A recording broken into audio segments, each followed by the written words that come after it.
Jadi kalau saya pikir pemerintah di sini tidak akan main-main.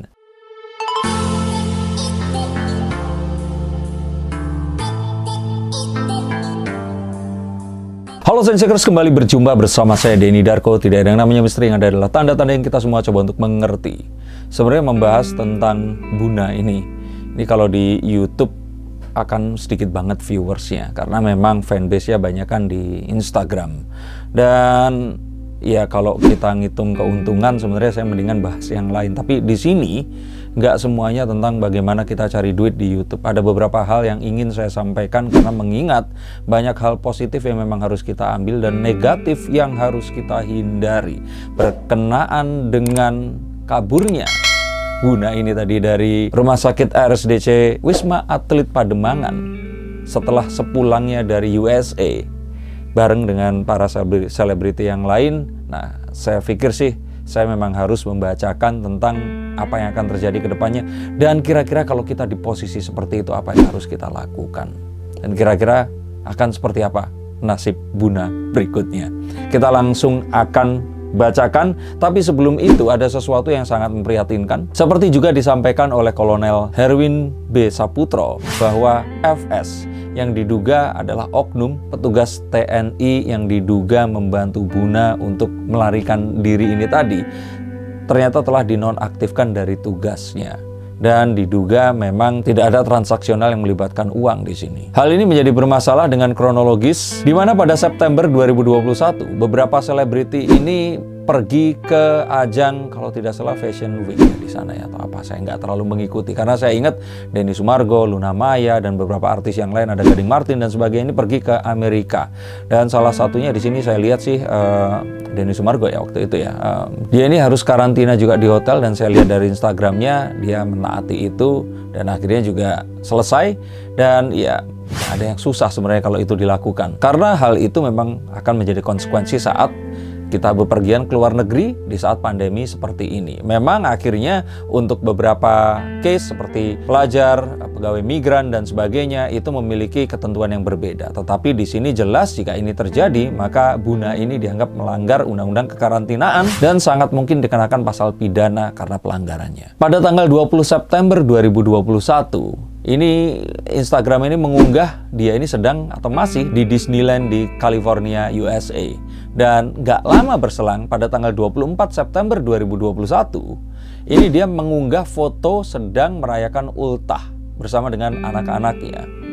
Dan esoknya pada tanggal 25 September 2021, Buna ini mengunggah foto anak laki-laki ini sedang berada di pesawat dan melihat keluar jendela pesawat yang sedang mengudara. Dan ini juga termasuk pelanggaran, karena sesuai dengan peraturan anak-anak berusia di bawah 12 tahun ini tidak boleh bepergian menggunakan kendaraan umum. Dan pada tanggal 26 September 2021, ini Buna ini berpose di depan sebuah kapal pesiar yang membawanya kembali dari Pulau Mojo ke Bali. Nah, kira-kira akan seperti apa dan apa yang bisa kita cermati dari kasus ini? Yang pertama, kalau saya lihat di sini sih akan ada satu tindakan tegas dari pemerintah, karena sepertinya ini sudah menjadi sebuah isu nasional, dibicarakan, dan bahkan Dr. Tirta sudah juga menyindir bahwa ini jangan-jangan nanti akan jadi duta kekarantinaan juga. Jadi kalau saya pikir pemerintah di sini tidak akan main-main. Ya walaupun beberapa orang ini mengindikasikan bilang kalau orang-orang yang punya duit atau selebgram ini pasti di-backingin dan sebagainya. Kayaknya kalau ini sudah nasional akan jadi susah, dan sepertinya ini akan ada tindakan yang tegas yang akan terjadi, dan ini tidak bisa dihindarkan karena ini sudah nasional, sudah dibicarakan oleh banyak orang, dan sayangnya ini sepertinya akan terjadi. Dan saya pikir di sini melihat kartu justice, di mana keadilan ini sifatnya tidak artinya sama ke setiap orang, bahwa keadilan ini berlaku untuk disesuaikan dengan tiap orang yang berbeda-beda. Kalau menurut saya sih harusnya seperti itu. Artinya apa? Perlu sanksi tegas yang akan juga bisa memberikan efek jera kepada seseorang saat dia ini melanggar satu peraturan. Jika ternyata ini adalah membayar dengan sejumlah uang, maka orang yang memiliki uang itu tidak akan mendapatkan efek jera, karena uang senilai yang dibayarkan ini tidak berarti apa-apa untuk orang-orang ini tadi. Kebayangkan kalau influencer sekali naik Instagram, kalau feed bayarannya berapa puluh dan beratus juta tuh. Nah, berarti mungkin saja seandainya ini diberlakukan memang berbeda, dalam artian disamakan itu efek jerahnya ini tadi. agar dia tidak mengulang lagi. Mungkin dengan di-freeze sosial media account-nya, atau dia diberikan sanksi agar tidak bisa mendapatkan satu pekerjaan dalam sejumlah waktu. Dan ini saya pikir adalah sesuatu yang memang akan adil buat orang-orang yang, kalau saya baca di banyak komentar ini, ada orang yang harus menunda pernikahan, bahkan pulang tidak bisa menghadiri pemakaman orang tuanya karena harus dikarantina. Dan sangat sedih saat melihat oknum-oknum tertentu ini tadi akhirnya bisa lolos dan yang membeli itu semua dengan mungkin pengaruhnya. Kalau saya pikir nanti Bunda ini akan meminta maaf secara resmi, didampingi oleh kuasa hukumnya yang saat ini mungkin lagi ngobrol sangat-sangat intens, dan juga pasti kuasa hukumnya kebingungan karena isunya sudah nasional. Dan saat itu semua terjadi, saya pikir sih ini semua sudah sangat terlambat. Sangat disayangkan, padahal dia punya waktu 1 minggu ini untuk meredam semuanya agar tidak serunyam ini. Dan tidak hanya itu saja, sepertinya Bunda ini juga harus klarifikasi selain kepada bangsa Indonesia, juga kepada pihak yang selama ini menjadi bosnya, orang yang menggaji dia, orang yang membuat dia ini bisa pergi ke Amerika, punya semua barang yang dia miliki, dan menjadi orang yang seperti ini saat ini. Siapakah orang-orang itu? Itu adalah 6,8 juta followersnya, yang mana dari mereka ini Bunda ini mendapatkan pundi-pundi rupiah yang tidak terhingga dan bisa memungkinkan dia melakukan banyak hal yang tidak bisa dilakukan oleh orang-orang yang lain. Dan ini harus dilakukan dengan segera, karena 6,8 juta orang, jika mungkin kita bilang 10%-nya aja kecewa, itu kebayang nggak disumpahin dengan sebanyak orang itu tadi. Dan Bunda juga harus tegas di sini. Tegas dalam artian dia harus benar-benar meminta maaf, karena yang saya lihat di sini, dia tidak bisa memainkan kartu diam saja. Karena para followersnya ini bukan anak-anak remaja yang akan membenarkan semua tindak tanduknya.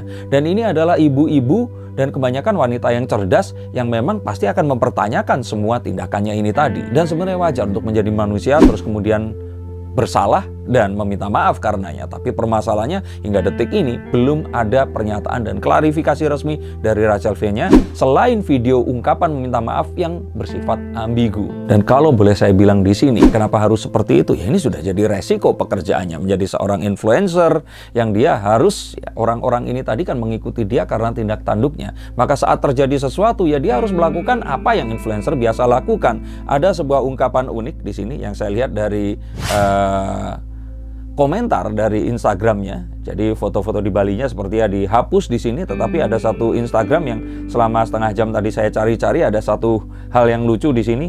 Ini datang dari Fluk Helu. Jadi FLUKHLU. Dia bilang di sini pakai hijab klarifikasi, lepas hijab klarifikasi, cerai klarifikasi, circle teman klarifikasi, bansos klarifikasi. Aku nungguin ini loh klarifikasi karantina 3 hari Bunda. Ada emoticon tertawa dan api-api. Dan seperti tadi saya bilang, seharusnya nggak harus nasi menjadi bubur seperti saat ini. Kalau kemarin dia secara tulus meminta maaf, jelas meminta maafnya karena apa? Saya pikir sih orang-orang akan malah menjadi simpati. Kita lihat kasus Baim Wong yang berakhir dengan damai, dan bahkan kalau saya bilang kehilangan followersnya atau subscribersnya, ini akan ditambah dengan subscribers baru yang akan malah mendouble, dan saya pikir ini malah akan baik untuk publikasinya. Tapi dengan diam saja ini tidak akan menyelesaikan masalah.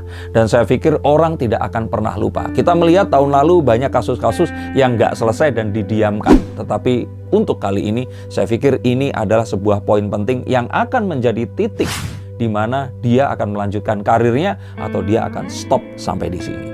Dan jika ditanya apakah ini akan tetap seperti ini dan orang melupakan, kalau saya pikir ini sangat-sangat mungkin akan bisa berakhir di persidangan, dan sangat bisa ini akan berakhir juga di sel penjara jika ternyata salah penanganan.